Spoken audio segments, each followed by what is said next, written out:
안녕하세요, 제이제입니다. 오늘은 좋아하는 사람에게 절대 하면 안 되는 행동 7가지에 대해서 말씀드려 볼게요. 그럼 바로 시작할게요.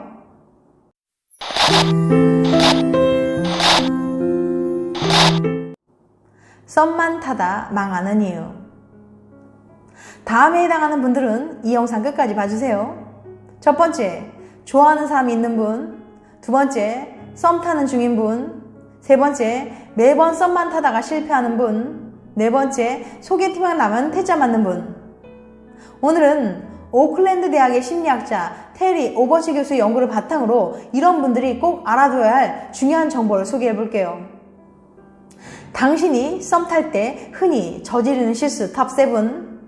7위, SNS 스토킹하기. 그 사람의 일상이 궁금해서 페북과 인스타를 터는 당신. 하지만 오버치 교수는 SNS에 거짓 정보가 너무 많다고 경고합니다. SNS를 보면서 섣불리 상대에게 환상을 품거나 오해할 수 있는 거죠. 적당히 알아보는 건 괜찮겠지만 SNS를 신봉하는 건 금물이에요. 6위, 전 애인 이야기하기. 전 애인 얘기를 질투의 기술로 쓰시는 분들이 있어요. 하지만 전혀 먹히지 않았습니다. 상대는 그 얘기를 듣고 싶지도 않았을 뿐더러 당신이 이전 관계에 미련이 있다는 인상까지 줄 수 있었어요. 5위, 밀당하기. 어설픈 밀당은 화를 부르는 법이죠. 오버치 교수의 연구에 따르면 답장 시간을 재면서 밀당하는 사람들은 답장해야 할 타이밍을 아예 놓쳐버린다고 합니다. 쿨한 척, 바쁜 척 하다가 썸을 망쳐버리는 거죠. 4위, 내 인생사 오픈하기. 그 사람에게 나를 알린다며 깊고 깊은 인생사를 구구절절 늘어놓는 분 있나요? 그것은 투머치 인포메이션이에요. 상대가 부담을 느끼기 딱이죠.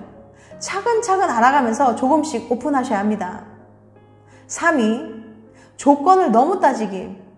자신이 어떤 사람을 원하는지 명확히 해두는 건 좋아요. 하지만 그 기준에 아예 갇히지는 마세요.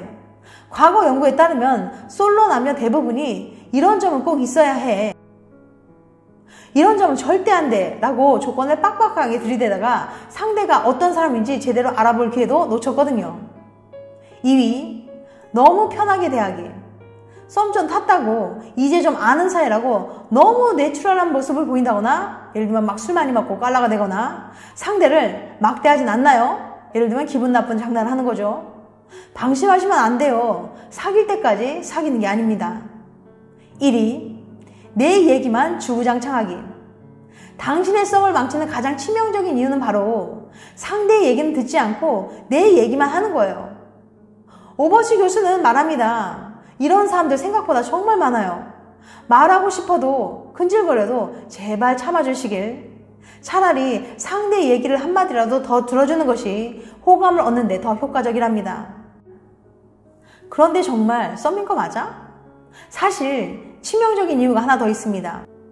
당신은 썸이라고 생각했지만 그게 실은 착각이었을지도 모르니까요.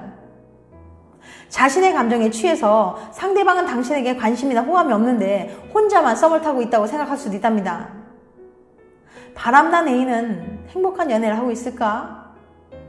애인이 바람나서 헤어진 친구에게 이런 위로를 건네곤 하죠. 야, 걔는 원래 그런 애였어.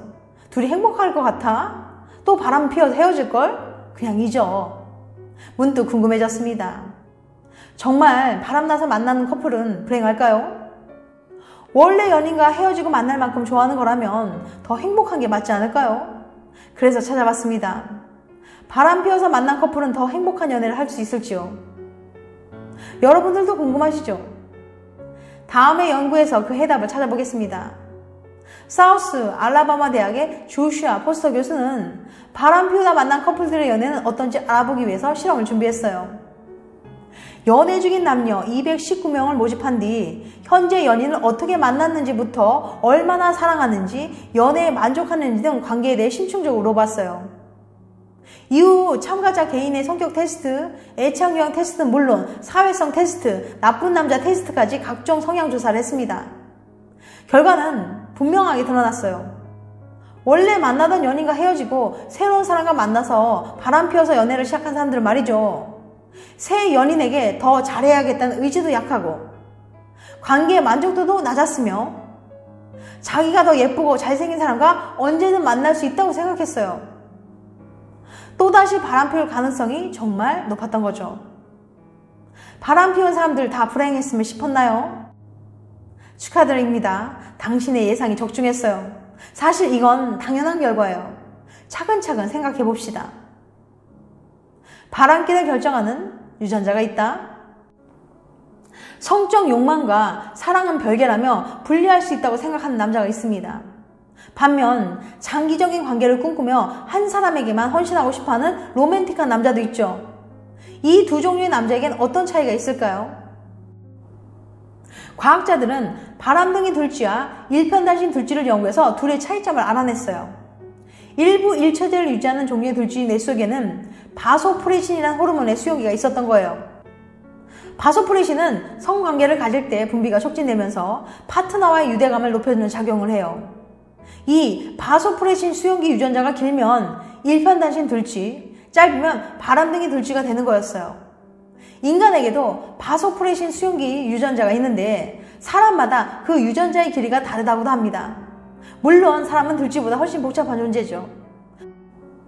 하지만 스웨덴에서 이루어진 연구 결과 이 유전자의 길이가 긴 남자는 짧은 남자보다 평생 한 여자에게 헌신할 확률이 2배나 높았다는 거예요.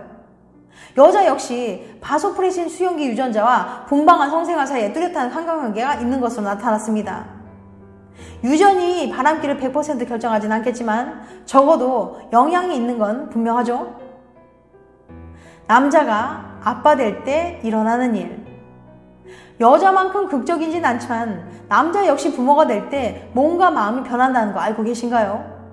하버드대 연구에 따르면 예비 아빠들은 남성 호르몬인 테스토스테론의 수치가 떨어지고 대신 프롤락틴 수치가 올라간다고 해요. 프롤락틴은 여성의 유즙 분비에 관여하는 호르몬으로 남성의 성욕을 감소시키고 양육 활동을 촉진하는 효과가 있어요. 특히 출산 직전 3주 동안 남자의 호르몬 분비가 크게 변하는데 프롤락틴은 20% 이상 증가하고 테스토스테론은 33%나 줄어들었어요. 신기하게도 예비 엄마의 피부와 땀샘에서 분비되는 일종의 페로몬이 예비 아빠의 생물학적 변화를 불러오는 거예요. 이렇게 나타난 호르몬의 변화는 아기 생후 6주부터 이전 상태로 돌아가기 시작해 아기가 걸을 수 있을 때쯤 되면 아빠가 되기 전에 수준을 회복한다고 하네요. 지금까지 좋아하는 사람에게 절대 하면 안 되는 행동 7가지에 대해서 말씀드렸어요. 다시 한번 요약해드리면 7위 SNS 스토킹하기, 6위 전 애인 이야기하기, 5위 밀당하기, 4위 내 인생사 오픈하기, 3위 조건을 너무 따지기, 2위 너무 편하게 대하기, 1위 내 얘기만 주구장창하기. 다음엔 더 재밌고 유익한 영상을 찾아뵐게요. 끝까지 시청해주셔서 감사합니다. 다음에 또 봬요. 안녕.